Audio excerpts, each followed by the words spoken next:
की प्रत्याशी थी माधवीलता, आपने क्या एक्शन देखा था मस्जिद की तरफ वो ऐसे तीर करती थी।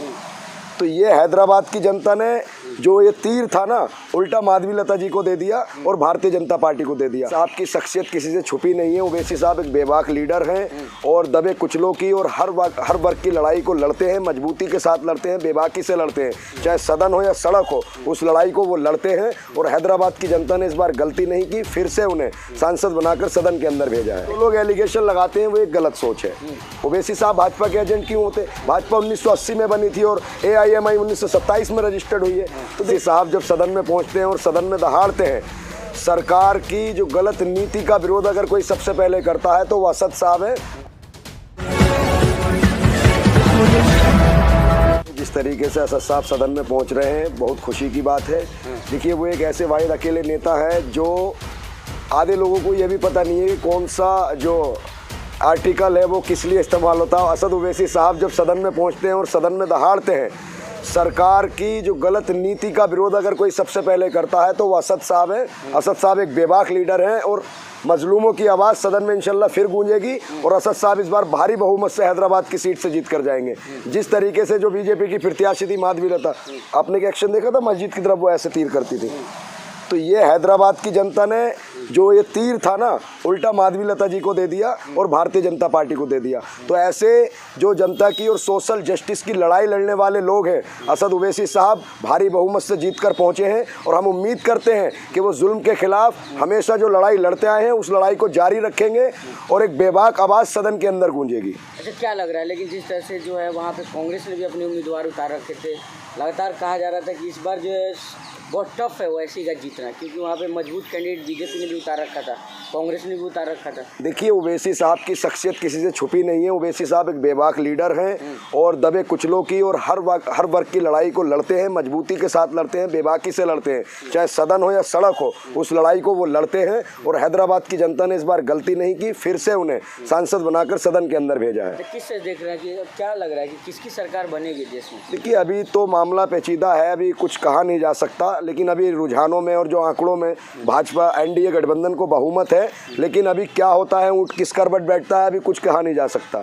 अभी कुछ भी संभव नहीं है और कुछ भी असंभव है, तो जो होगा देखा जाएगा।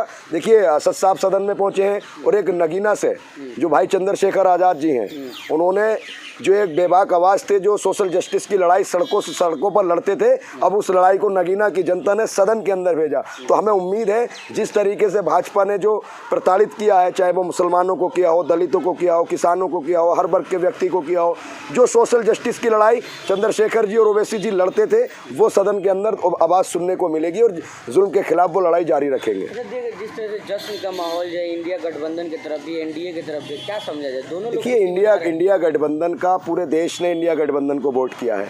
अगर हम चंद सीटों को छोड़ दें, जिस तरीके से ओवैसी साहब की एक अपनी छवि है, चंद्रशेखर साहब का एक अपना नाम है और जो सोशल जस्टिस की लड़ाई लड़ते हैं, ओवैसी साहब हो या चंद्रशेखर साहब हो, हमेशा भाजपा की गलत नीति के खिलाफ लड़ाई लड़ी है, उनको सदन में भेजा है और पूरे देश का जो माहौल था इस बार वो इंडिया गठबंधन को वोट किया है हर वर्ग के लोगों ने।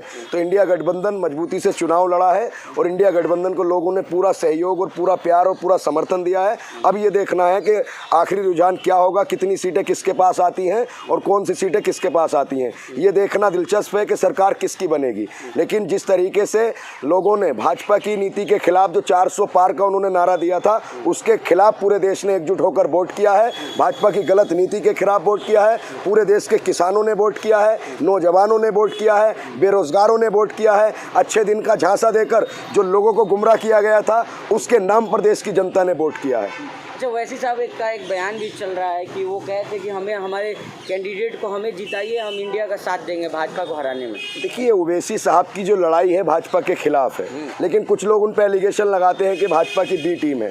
देखिए एलिगेशन लगाना गलत है, क्योंकि ओवैसी साहब पूरे देश में तो चुनाव लड़े नहीं है, चंद सीटें लड़ी हैं, जैसे औरंगाबाद है, किशनगंज है, और किशनगंज पिछली बार भी कम मार्जिन से हारे थे, औरंगाबाद इम्तियाज जलील साहब जीते थे। तो देखिए जहाँ उनके जो मजबूत कैंडिडेट है वो चुनाव लड़े हैं और ऐसा नहीं है कि उन्होंने चुनाव इंडिया गठबंधन का ही साथ देंगे, क्योंकि ओवैसी साहब एक ऐसे वाहिद नेता हैं जो भाजपा के खिलाफ मजबूती से लड़ाई लड़ रहे हैं। लेकिन एजेंट तो भाजपा ही का कहा जाता है ना। देखिए, जो लोग एलिगेशन लगाते हैं वो एक गलत सोच है।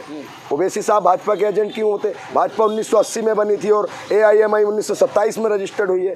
तो देखिए, नज़रिया गलत है, ऐसे एलिगेशन नहीं लगाने चाहिए। अगर एजेंट तब मानते जब पूरे देश में अगर वो 543 सीटों पर चुनाव लड़ रहे होते। मात्र लिमिटेड सीटें लड़े हैं और अपनी सीटें लड़े हैं जो उन्हीं की थी। अच्छा गामा जी, आप बेबाकी से अपनी राय रखते, क्या लग रहा है ओवैसी के सदन में जाने से मुसलमानों को क्या फर्क पड़ता है?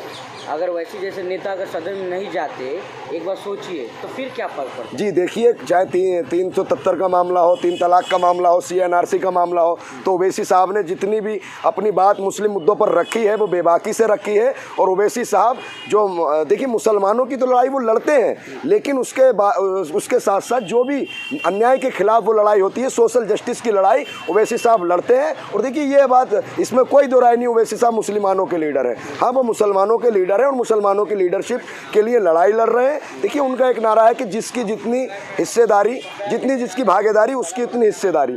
तो ये नारा गलत नहीं है। ओवैसी साहब सही तरीके से सदन में अपनी लड़ाई लड़ते हैं और देश की सड़कों पर, सदन के अंदर वो मुसलमानों के मुद्दों को, दलितों के मुद्दे को और जो भी सोशल जस्टिस की लड़ाई है, जुल्म के खिलाफ बेबाकी से लड़ाई लड़ते हैं। अच्छा, माधवी लता का बयान को सुने थे, वो कह रहे थे कि इस बार जो यहाँ से नामो निशान मिटा देना है रियासतों का।